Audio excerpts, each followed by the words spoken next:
Radio Rahim with Lou DiBella. Great Radio Rahim. We are on the hallowed grounds of... Always a pleasure to be talking to Radio Rahim. It is. I mean that. Yeah. Well, we've been talking for a long time. It's always a pleasure to talk to you. Lunch is good. Coffee's always good. We are standing here after a huge event and before a huge event. First off, obviously, Mikey Garcia is facing Jesse Vargas at 147 pounds. He's fighting there again. I'm curious to know, even though that is, it's not your job to advise him, but would you advise him to campaign at 147 pounds?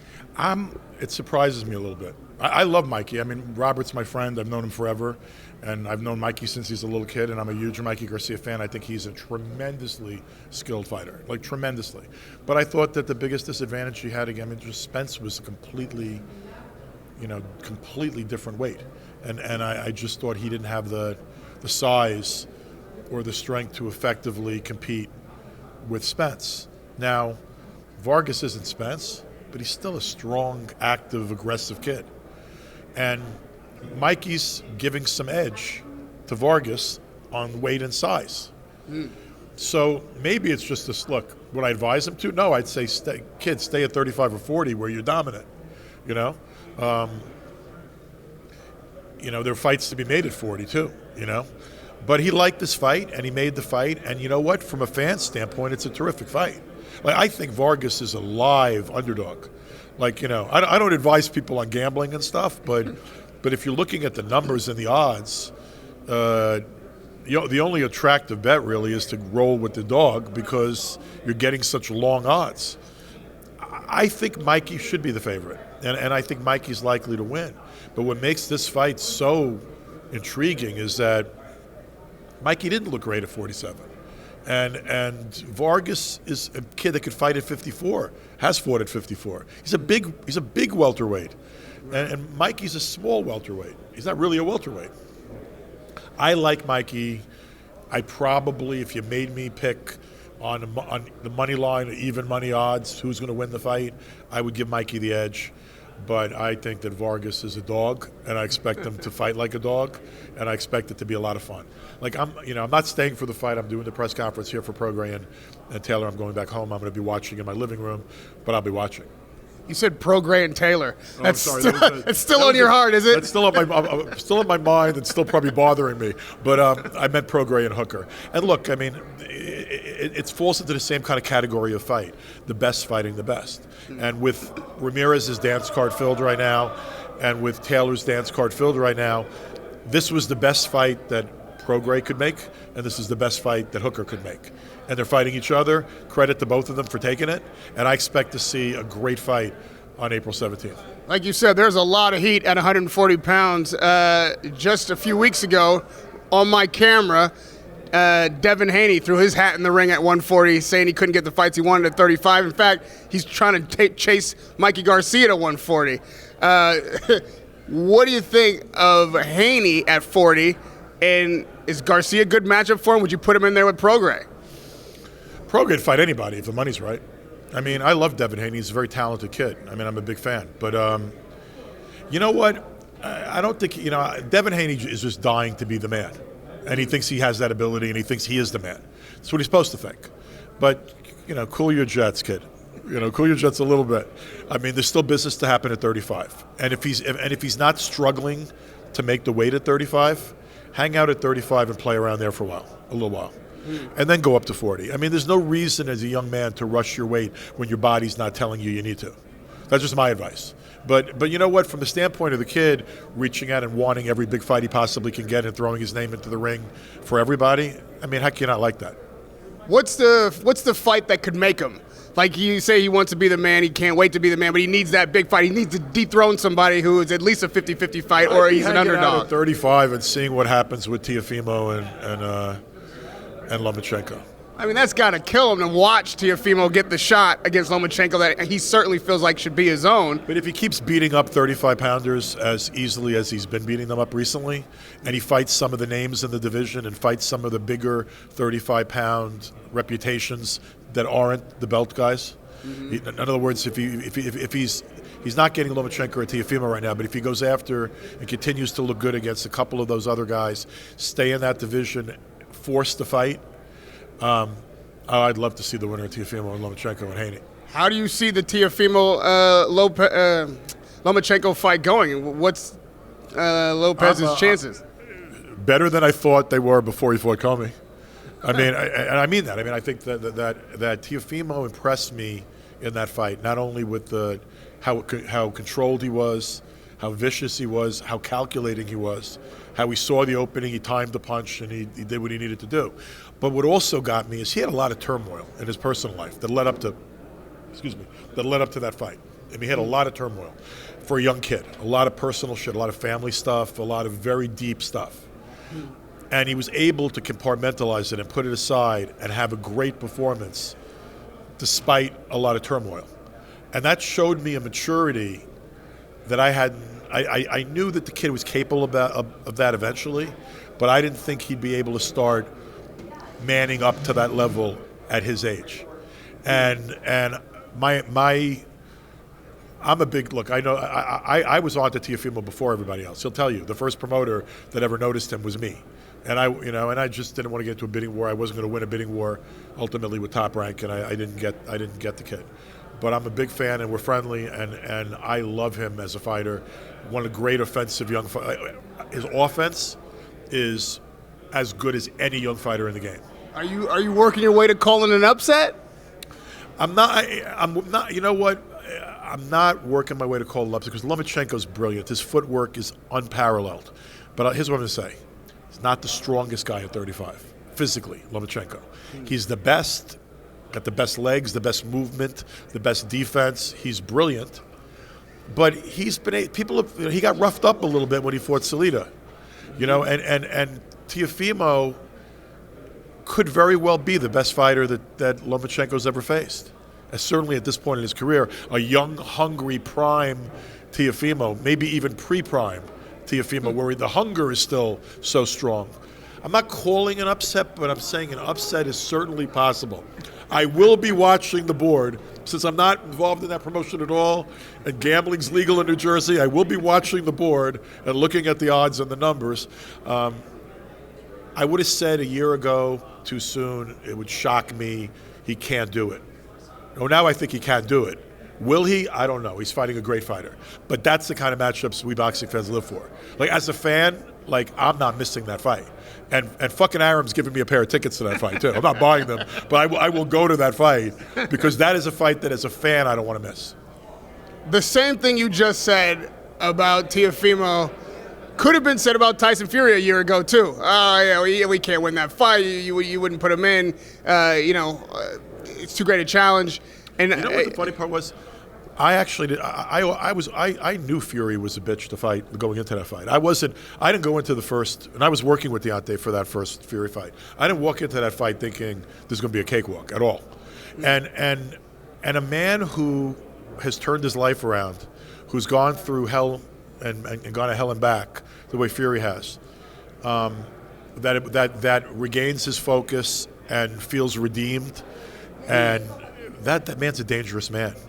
And all he's done is continue to get better. I mean, the Fury last Saturday night was better than the Fury the previous December. Was that the difference? Was he just better than Wilder, or is there another explanation as to why Wilder didn't show up in the way they thought he would? I don't know that any of the explanations you've heard make any sense, and I'm not going to opine on them. I believe Deontay wouldn't say something he didn't feel. Even if it sounds silly to some people, do I believe he felt that? I definitely believe he felt that he didn't have his legs the right way. And as an observer, a guy that's seen almost every single Deontay Wilder fight in his career, and it's not an excuse because you have to go into the ring and you have to be yourself. But he didn't look like himself from the beginning of the fight, and the other guy looked like King Kong. I mean, that was as good a Fury as you can find, and frankly, that was as good a heavyweight as you can find. That version of Tyson Fury the other night, that one night, I mean, if you put that in a time capsule, and I'm not exaggerating, that performance was an all-time great heavyweight performance. And I'm not yet saying that he's one of the greatest of all time. If he continues to do what he just did, and he does it against AJ, and he does it in a rematch with Deontay, he's told me and he said that publicly he doesn't want to fight that many more times. But if he stays undefeated and he disposes of Joshua and beats Wilder in a third fight and whatever, then this is one of the great heavyweights that you've seen. I mean, he's different. I've never seen a man his size who's as light on his feet as Tyson Fury. I've never seen a heavyweight with that level of defense, but a guy that could also beat you to a pulp and hurt you. He's a dangerous guy. He's a good fighter. But with all that said, and a decision, I make him a favorite against AJ. But would you advise Wilder to exercise that rematch clause, knowing that thing has to happen probably by the end of the summer? Can he get ready to beat Fury by then? I'm not involved, so it's not for me to opine. It's for his team to opine, his manager, whatever the situation is, the managers to make a decision. But if I would have been working with him and advising him, I would have. And the other problem was I could advise him only to such an extent because I was never the ultimate decision maker in Deontay's team. But that doesn't mean I'm going to shut my mouth and not try to give him the best advice. I always tried to give him the best advice. I always tried to do what was right for him. So what's the best advice? I don't know. I probably would have said to my people, well, look, I don't know the details also. I'll give you an example, Rahim. We don't know the answer to this question. You could find out, right? Better than I could.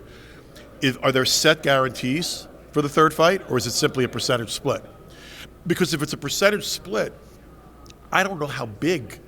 They just was disappointing numbers on the fight Saturday night. And I don't know how big coming off that fight immediately the third fight is. It's certainly not bigger than the second fight. How much smaller is it? I don't know. If I was advising Deontay, I probably would have said, see if your people can go to Hearn and go to Arum and work out a deal to maintain the same split you have, allow Fury to fight AJ, guarantee yourself a gigantic, enormous, incredible payday to try to regain the undisputed heavyweight championship of the world, and fight Andy Ruiz in between. That probably would, and go to your people, and since Al has Andy Ruiz as well as Al has Deontay, it's certainly makeable, and it's certainly attractive. I mean, they're both coming off losses, and Deontay's loss, honestly, was in some ways more devastating. I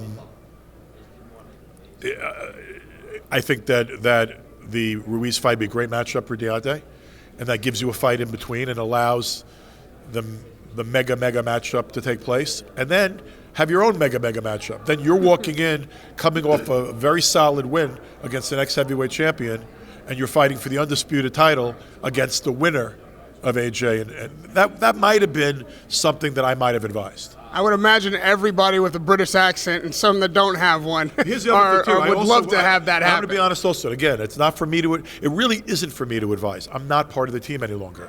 But here's another thing I may have advised.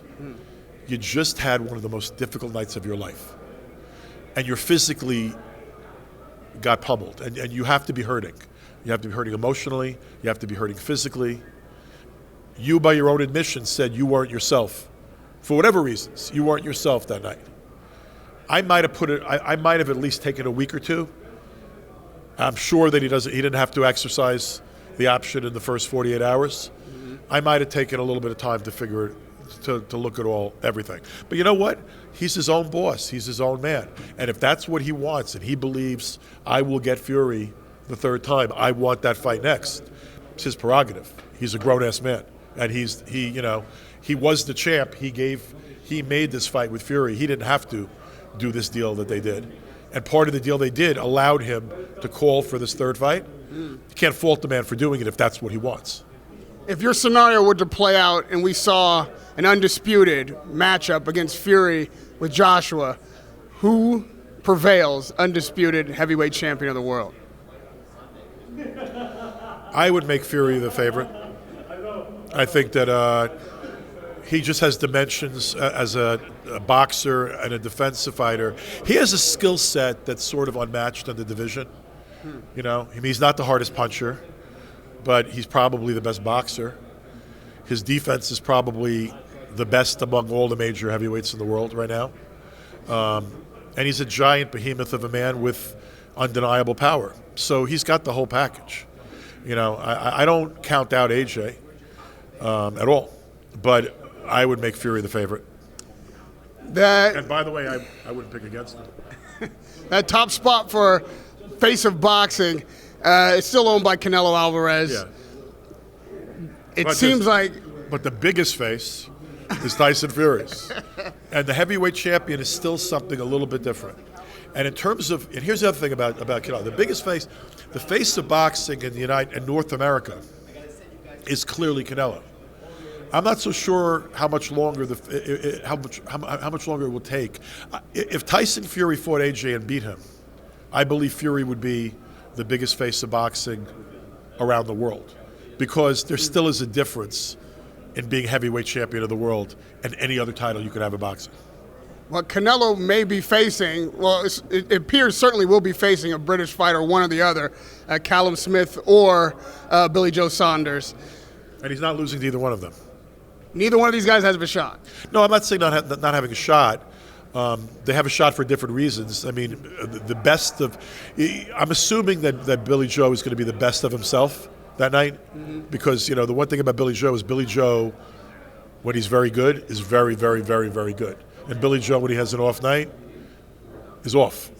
But he's not going to be able to really take advantage of size and strength. I think Canelo will be the bigger, stronger guy, and he has to rely more on being slick and his style and make it a little bit ugly to win. Callum Smith, I think, would be a more fun fight. I don't count out either guy. They're too good to count out, but it's hard to see either one of them beating Canelo Alvarez. I mean, look, right now, my pound-for-pound list at the moment has Canelo number one. And I've never been a great fan over the years of Canelo, but you know, you got to look at a man's resume at a certain point and say, look at what he's done and how he's done it. And it's hard for me to argue that right now he's not the best fighter in the world. Who's tops your pound-for-pound list on the female side of boxing? The winner of Amanda Serrano. Well, you know, there are three women. No offense to Cecilia, who's had a great career, but I think that I watched the Callie Reese fight. I promote Callie Reese now. I thought Callie Reese basically gave her everything and probably could have gotten to this. It could have gone either way. Cecilia's had a tremendous career, but I think at the moment the three best female fighters in the world are Katie Taylor, Amanda Serrano, and Claressa, and I'm not putting them in an order yet. You know, I mean, but those are, I think you're looking at a pound-for-pound list of the best women in the world. I think those are the three women.